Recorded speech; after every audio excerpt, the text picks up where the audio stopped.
Welcome back to the morning show here on Arise News. Joining us now is our in-house analyst, Victoria Peppel, with stories trending around the world. Hi, Victoria. Hello, Victoria. Welcome to the morning show. Thank you. So we have a number of interesting stories. Yeah. So let's start off with Victor Moses, Super Eagles player. Victor Moses has announced his retirement from international football. Moses made the announcement on his Instagram page. He went on to reveal the reasons for his retirement, stating, "I feel that right now it's the right time to step away in order to be able to focus fully on club career and my young family, as well as to allow the next generation of Super Eagles stars the opportunity to step up and flourish." Victor Moses made a total of 37 appearances for the Super Eagles and contributed 12 goals. He represented the Super Eagles at the 2014 FIFA World Cup in Brazil and also the 2018 FIFA World Cup in Russia, where he scored in the group game against Argentina. We remember that one, don't we? His decision to retire comes as a shock to football-loving Nigerians, with an outcry from fans across Twitter for him to rethink his decision. Nonetheless, the beloved footballer will be clearly missed. Yeah, certainly one of the superstars on the Nigerian scene and who did very well in international football. It was with Chelsea, right? Chelsea. It's a Chelsea player. So his decision really is solely to focus on his international career, so he'll still be playing for the club and his family as well. Well, it's good to pay attention to family. I mean, I've read so many biographies of persons, you know, who get so involved with work. Yes. And, you know, they forget the family and they pay for it later. He probably will not give additional details. Yes. But I'm surprised, you know, in the stories that I read, they said he's 27 years old. It's quite just 27. Early. It's quite early. Victor Moses. Yeah. What are you saying? I don't It's understand. quite early. This is more than just 27. What do you think? How old do you think? No, there's no mischief. There's no mischief involved in this. Okay. So I'm just raising the question. It's Okay. pretty. Yeah. It's sad for us Nigerians seeing Yeah. his outing at that game, and the fact that he represented us well. So it's kind of Yes. disturbing, but. You know, we have to respect his wishes, don't Yeah. we? He's still going to be bearing his name and making Nigeria proud, even though he's playing for his club and all of that, and that's the best we get right now. Yeah, but Correct. so far he has made his mark, and Yes, he you know has. what we have seen. Many of these sports figures, they even have a future outside football. True. Many of them, you know, going to become coaches. Coaching, Some of our, you know, guys are, you know, in other countries all True. over Africa, True. and that's really good. I wish the kind of success that Nigeria has recorded in the area of soccer or football, that we will see that replicated Yes. In other more areas. meaningfully in other sports. Correct, Yes. correct. All right. Okay, so what's this update with Samuel Ogudipe? We took the story yesterday, correct? Yeah, so yesterday we brought you the latest in Premium Times. Journalist Samuel Ogundipe, who was arrested and detained for refusing to disclose his source of a story revealing a preliminary report written by the Inspector General of Police, Ibrahim Idris, to acting President Yemi Osibajo on last week's siege to the National Assembly by security officials. While police spokesperson Jimo Moshood claims he was not aware of details of the arrest and will find out exactly what is happening, reports state the Nigerian police secretly commenced a trial of Samuel Ogundipe yesterday afternoon while denying him access to his lawyers. Mr. Ogundipe was arraigned and secretly taken to the Kubwa Magistrate Court, where he was tried and charged with criminal trespass and theft of police document. When the charge was brought before the magistrate, there was no mention that Mr. Ogundipe works as a journalist. Forcing him to reveal his sources are extremely disturbing and illustrate the level of harassment and intimidation that Nigerian journalists face. As journalists' sole focus is to share information in the interest of the public, and forcing journalists to reveal their sources is completely illegal. We should all stand for Samuel Ogundipe and call for his unconditional release. Well, there is a hashtag out there, free Samuel Ogundipe. Yes, it's been trending on Twitter. But what for a I bit. find really disturbing about the story is something called a secret trial and, you know, not allowing him access to his lawyers. Yes. If that were to be true, that would be a very serious violation Right. of his fundamental rights. Right. And whatever happens at the day, you know, he could sue. His Yes. lawyers could put their feet down. Femi You know, Falana has and already say, advised that. Yes, because, I mean, what they are violating is his right to fair hearing. Right. And the right to fair hearing is, you know, right at the center of the process of administration of justice. Well, yesterday I asked the question, why did they arrest him? I mean, why did they say he broke the law? So now they're saying something about him stealing police documents. Theft of police document. Well, yes. They will need to prove that. Yes. Yes. You know, and Well, yesterday when we discussed it, we said, look, if journalists were to disclose their sources, then they will not be able to defend the people's right to know. Yes. Right. Okay, which is right there, you know, also in the Freedom of Information Yes. Yes. legislation. Yes. So I think that, you know, the people in Premium Times, they are tested, courageous journalists. They are. And they will not take it lying low. They will not. I mean, Yes. stories have been Let's see turning more out when from Premium Times over they should this not only matter. free him, they should respect his rights. They should.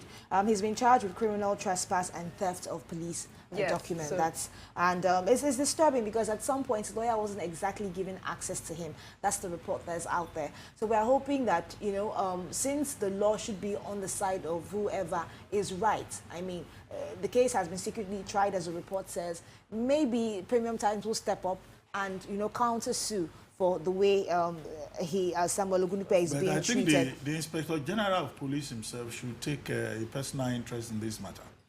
Because ironically, he was arrested by the same SARS, Yes. you know, the special anti-robbery squad that the vice president ordered to be reviewed, to be reformed. And the Inspector General took additional steps Yes. to make sure that that is done. Yes. So it's the same SARS that is involved here.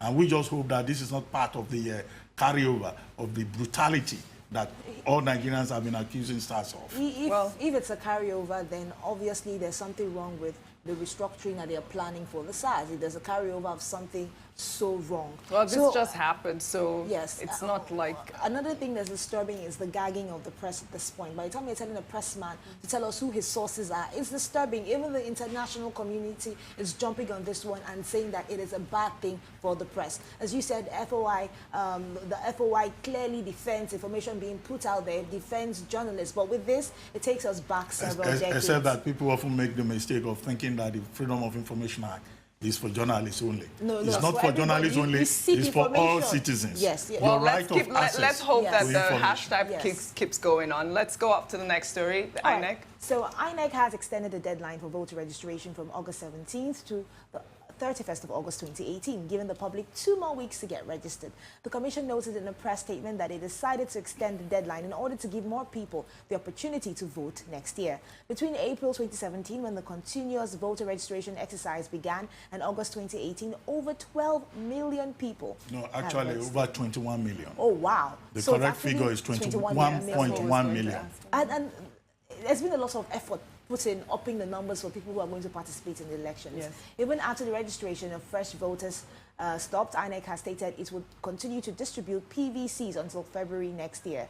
Adding, and I quote, the Commission wishes to inform the public that the ongoing collection of PVCs will not end with the CVR exercise. Collection of PVCs will continue till close to the general election, until close to the general elections. So I'm very happy about this, because we're talking about, you know, we've always talked about people participating in the electoral process, and this extending the time will give more people the opportunity to, you know, register and be a part of the electoral process. I'm excited. I mean, INEC has put out a big budget waiting for approval. You know, it's supposed to be before the National Assembly, and the fact that they have more people registering for the elections, they say this is one of the reasons why they need more money so the elections can run smoothly. So, you know, I'm all for this one. You have 82.1 million registered voters already. Right, so and that's going to be a very hotly contested election. It is. And Chief Bode just mentioned that 9 Lagos alone has 10 million. In fact, over 10 over million. 10 million. Lagos and But after Kano all- has the Yes. largest After all, there are 91 groups. registered political parties, right? Yes.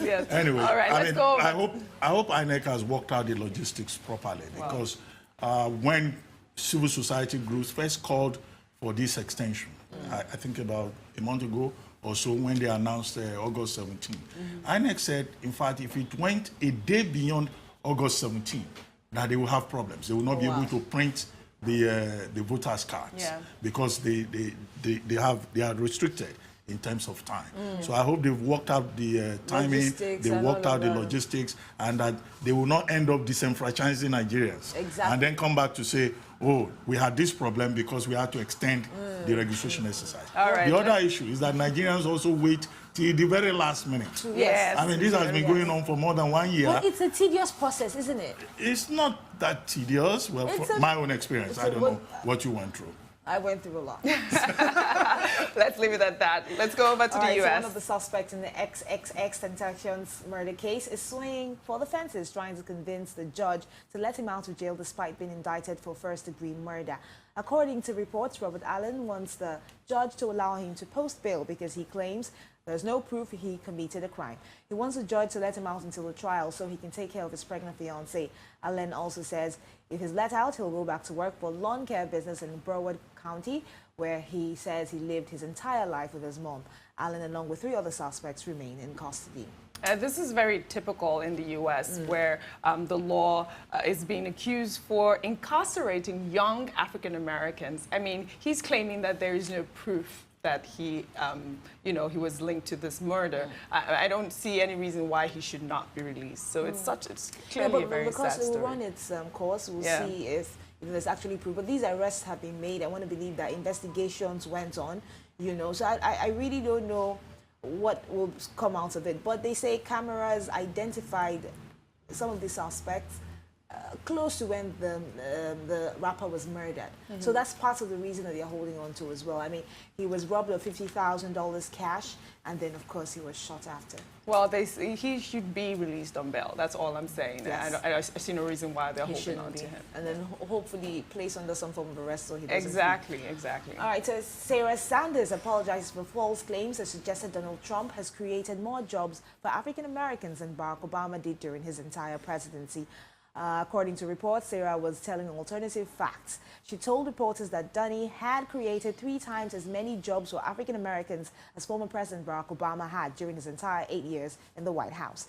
Media outlets didn't waste time pulling out the receipts from the Bureau of Labor Statistics. When Barack was in office, he helped create about 3 million jobs for blacks, about 15 times what Sanders claimed.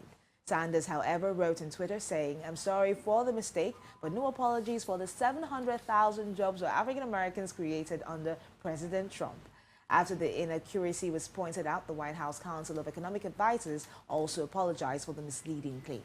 I would say 3,700,000, even though the 700,000 is saying strictly for black people, but I think the 3 million jobs that Barack Obama created are all encompassing. There was no color, attached to, the number of jobs he created. Well, in how many years? 700,000 jobs? I think the important thing is just the apology. Yes. Once the Council of Economic Advisors pointed out the error, Sarah Sanders had come forward to correct herself. But it's not a big deal. The business of government is to create jobs, provide employment, provide an enabling environment for businesses to thrive. But the only point to note here is that when President Obama took over, he became president in a season of recession, and he had to deal with that. Yes. Okay. It was a tougher job for him. Yes. So. But he still made it work. 3 million jobs. Went ahead to create 3 million jobs. Yes. Well, thank you so much, Victoria, for joining us here. It's such a pleasure to have you here. All right, well, we'll take a short break now on the morning show. When we return, Godwin Kekena will be here to discuss the current status and future of tennis in Nigeria. Stay with us.